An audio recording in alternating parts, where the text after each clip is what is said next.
It's good to see you guys. We're excited about this week.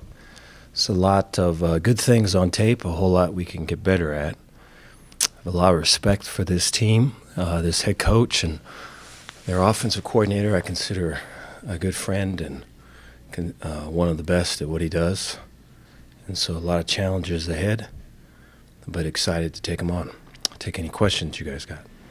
Dave, I know one of your concerns was juggling the defensive play calling duties and your job as a head coach. I mean, how did you feel like it went in game one? I feel like I can do better. In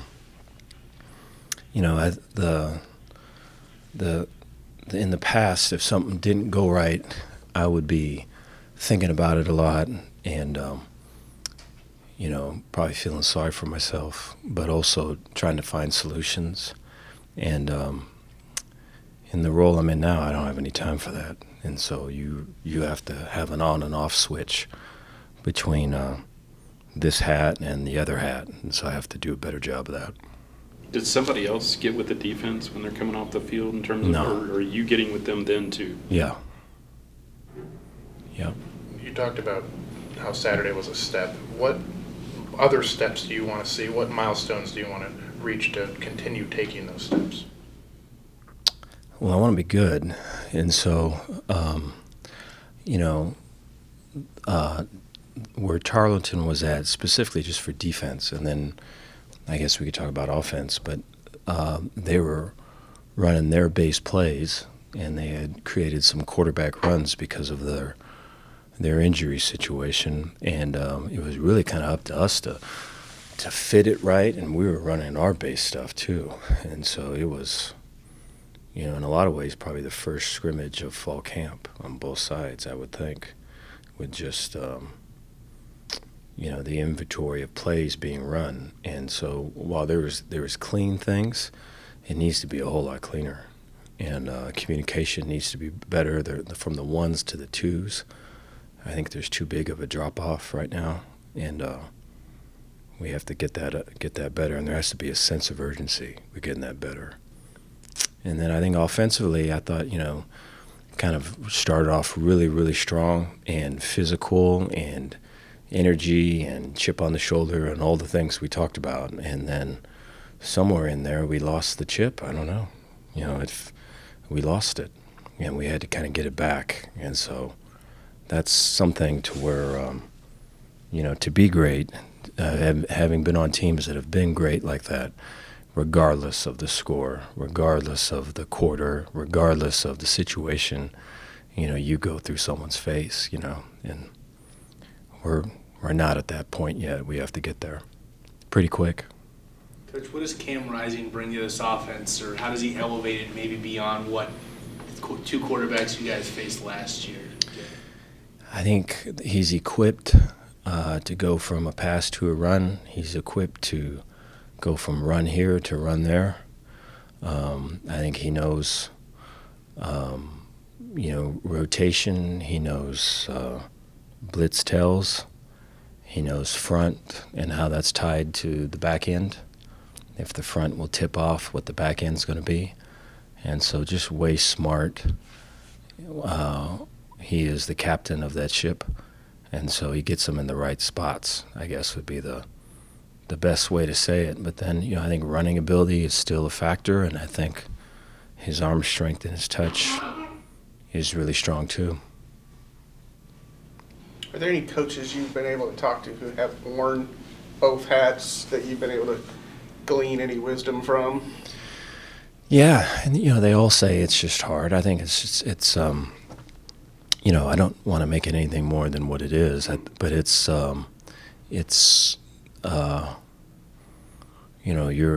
your time constraints, and how a lot of times you want the job to be done before you move to the next job. The way it is right now, if this was a phone, I'd have a bunch of unread messages, and you have to kind of feel okay about that. And I'm used to reading them all, Last year, y'all found success on the road. Can you just talk about the confidence y'all are feeling heading on the road this week? I don't know if it's confidence. I think it's more of, we got something to prove. I think I think that we've got a bunch of guys that want to win and want to achieve and want to be that team, and we know that the team we're playing is kind of that team, and so we have to be able to show up with our best. I think we know if we don't, all the stuff that comes with that, and so the ability to be on that stage and do our best, I think everyone's got their eyes set on that. Can you give status updates on Dom Richardson and Bryson Washington? I think Bryson is still working through his injury, and then I think Dom is a little bit closer. Too early to tell now for Saturday for Dom.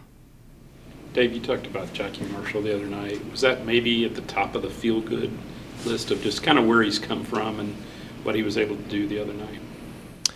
Yeah, Jackie's really disruptive, and I think his growth has been tremendous in a bunch of areas, specifically just for football. He was playing some interior shades and, knocking around in there, getting knocked back, pushing guys back, ricocheting off of guys, making plays, and was really, really, really active and was a force inside as much as he was outside. And for a guy that's way strong, but really maybe he's not big, for him to play big is good. And so it gives us the ability to kind of move around and do a little bit more than maybe you would think. After the game, Richard Reese said the offense only showed about 50 to 60% of its inventory. Do you agree with that? Do you think that's the case? Yes. Yeah. Are there some more wrinkles that y'all are going to show this weekend against Houston? Yeah, there's a lot more. I mean, and I know, this is true for everybody. And so this is true for the team that we're about to play. I mean, there's things that you show that your only intention of showing is to hide a tendency, or your only reason for showing is to lead astray from kind of this trail to get them on some other trail, or to build a trap for the other side of it. So there's a bunch of that going on. I think all that goes on until the wins and losses pile up, and then you take what you get from there. But in the beginning, it's all kind of positioning. So I think we're no different than the other. How would you grade Dquan, his first start at Baylor? I thought the positives that he had was his leadership and his attitude. I thought those were strong points. I thought his ability to throw when there's pressure in his face, I thought was good. I think we got to improve when he's got a bunch of time to throw, and that initially hasn't been the case. That kind of popped up, Saturday night, and so I think there's good and bad. The best thing about all of it is that he's way determined and way focused, and Jake and all them are excited about taking the next step with him, because we can see what it can be, and we can see what the possibilities are, and so we're all about that. Coach, when you have an offense that wants to go fast, and you've talked about it, does altitude affect that at all when you go on the road, or is that maybe a little bit overblown in terms of y'all's ability to do that or have to rotate more? Yeah, I think having depth always helps. I think we've got a few guys that run hot when we do go tempo, and so you need to have depth. And we have a bunch of guys play on Saturday. I mean, we have a bunch, O-linemen, running backs, everybody, receivers. And so I think the depth is important to have when you do go fast, because there's certain guys that do run hot, and after a series of going fast, they need a breather. And so I think that's true here. I know that'll be true there too. Dave, it's unusual to play a conference opponent in a non-conference game. Mm-hmm. Anything change about the approach? No. I have a lot of respect for them. Their physicality and that home environment. It's a tough place to play. It's going to be loud. We've had some game twos and tough places to play. This will be one of them. Has Trevon gotten better this season, and Yes. how important is he for that defensive line unit? Really strong, yeah. I think off the field, he's probably grown as a leader as much as anybody on our team. And then, on the field, his physicality is more. I think he's more of himself now. I think last year was trying to fit in and see this and fit into that, and now he's just kind of letting it rip, and so we'll take that. More of what we saw on Saturday will be good for us. A lot of the guys that stepped up are wearing those single-digit numbers. What went into assigning those again and bringing that back? You know, the guys that have those numbers, I mean, they earned it through their performance in spring and their work ethic and accountability during the summer. And that's both on and off the field. That's in the classroom, too. And so just really proud of those guys, you know, for the first game, doing all of it. And so, you know, to take the show on the road and do it under bright lights and to do it when no one thinks you can do it, you know, that's the next step. Would you see for the first game using the tablets and the in-helmet communication? Yeah, I thought the tablets was a really strong point for adjustments. I felt really good about the adjustments that we were making and kind of the flow of the game and keeping up with the changes. Every those first 3 quarters, every series, there was some new wrinkle, there was some new change, and the guys were all locked into that. And it was really that was probably the best part of the game, was just the communication from up top to the down below and the drawing of the diagrams to get it to the players, and then to see if we could execute it that very next series. You know, I think that part probably needs a little bit of work, you know. But I think like the ability to kind of to take what's happening in real time and to get it where everyone can see it, and here's where we're right or here's where we're wrong and here's what we got to do. I'm proud of that. You talked about, you know, after the game, all the new staff members, all the new players adjusting to that, how much work they've put in.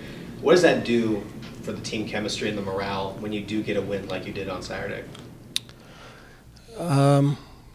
It lets you, you know, go to sleep, I guess. It lets you rest a little bit for that night anyways, you know.